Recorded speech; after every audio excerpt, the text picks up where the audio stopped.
Welcome back to Wisconsin Family. We are filming on location at Dream House, Dream Kitchens over on Verona Road in Madison, and what a cool place this is. What a cool place, isn't We're it? Gorgeous. We're very excited to be talking with the owners later on today. But first, if you're looking for something for your little one to do, look no further than Bill Teagum, owner of Little Strokes Swim Academy. Bill, welcome back. Yeah, Hey, so thanks for glad having to me have back. you. Nice to see you. Good to have you back. So I know that your place is obviously called Little Strokes, but does that mean that you only teach children? Yeah, let's talk about that. The majority of our classes are for kids, but we do have several adults from time to time that come in for lessons, and we have adults ranging from the very beginners who are fearful of the water to the more experienced swimmers who are training for a triathlon and they want to better their time. You know, so many times in a triathlon they have two really good legs, they run on the bike, and then they struggle on the swim, and so that's where we can come in and really help with that. So we do. That's And great. you really have a good staff of professional swimmers who are used to teaching that level, at that level. For sure. Yeah, Yep. very So, yeah, all the way from very beginning little ones on up to if you're trying to get into a competition, you'll take care of them, huh? You got it. Let's get back to the youth program a little bit for folks out there with youngsters. How is that program structured? How does that kind of work for the little ones? Well, we kind of divide it up into age groups first. From 6 months to 2 years old, we have the parent-taught classes where the parents get in the water with their little one or grandparents.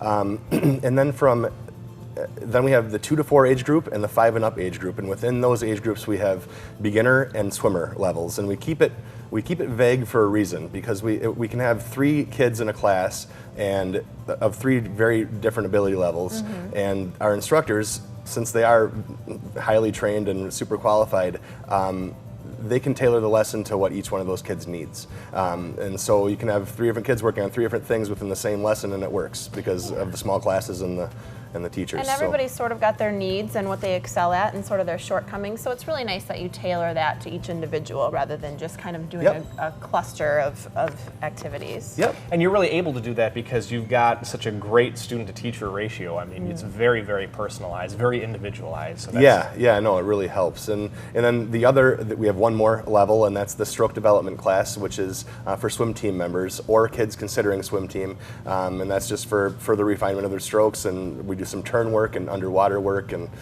that kind of stuff, the polishing, the final touches, really. So obviously it's summer vacation right now, and I mean, do you ever have folks that ask about other swimming or water activities that you do for summer vacation that are specific to summer? Yeah, occasionally we have, actually had a grandparent a couple weeks ago bring in their child or their grandkids' new snorkel and fins, and they came in and they said, hey, can you get them used to this, because we're going to be going to Maui and we want to go snorkeling, and this is going to be a new experience for them, and so we got them kind of acclimated to their new apparatus. That's great. And but to be able to do that in like a controlled environment, I think that's wonderful. Yeah, definitely. I mean, they can go underwater, come back up, clear the snorkel out, get used to that. Because I mean, when you get a mouthful of salt water, it's a very different experience than getting a mouthful of cool water, which is a little bit easier to take. Yeah, baby steps, right?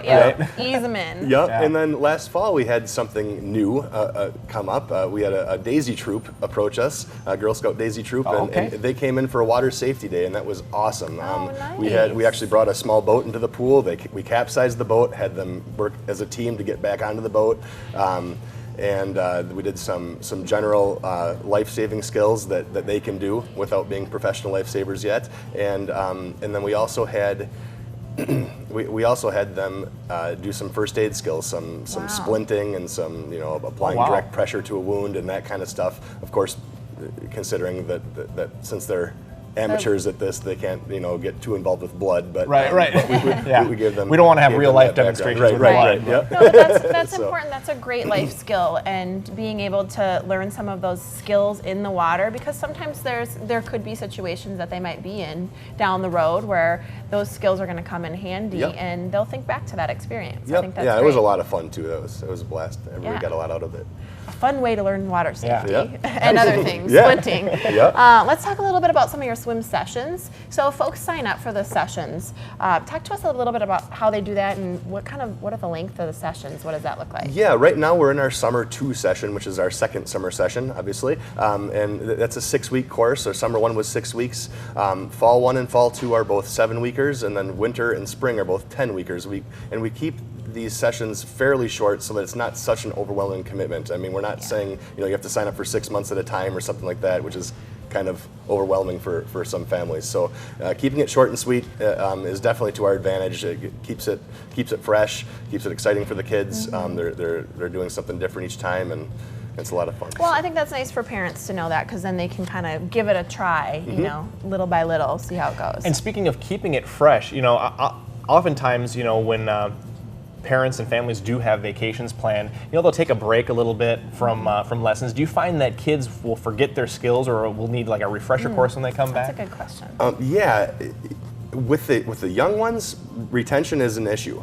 So we like to keep them more consistent with their lessons. You know, a one session break, if it's only a 6 weeks break, isn't that long of a break, and so they will generally remember after a short session break. That's also another reason for the shorter sessions, so that they can take a little break every once in a while and not regress too much.